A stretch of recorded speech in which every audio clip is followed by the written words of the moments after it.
नात्यांमध्ये तो ओलावा होता, प्रेम होतं. माणसं एकमेकांकडे जायची, मुक्कामी राहायची, एकमेकाच्या सुखदुःखात मनापासून सहभागी व्हायची. पण आता ह्या सगळ्या जगण्याच्या धावपळीत ही सगळ्या गोष्टी दुर्लक्षित व्हायला लागल्या. आणि याचं एक कारण असं पण आहे बरं का, आता अभाव उरला नाही. पैशांची, साधनांची उपलब्धता एवढी झाली की लोकांना माणसांची गरज जाणवेना. पूर्वी लग्न जर ठरलं तर भावकीतली पोरं पत्रिका वाटायला असायची. संध्याकाळी स्वयंपाकाला भावकीतली पोरं असायची. त्या पत्र्यावरती बुंदी वाळायला घालायची आणि ती भावकीतली लोक सगळी यायची.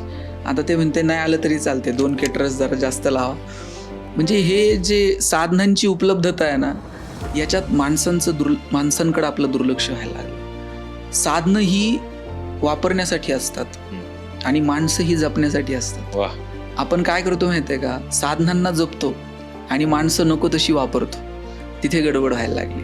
मला वाटतं साधनांना जसं जपायचे तर जपा, पण माणसांची मनं थोडीशी जपता येतील का याची काळजी आपण घेतली पाहिजे.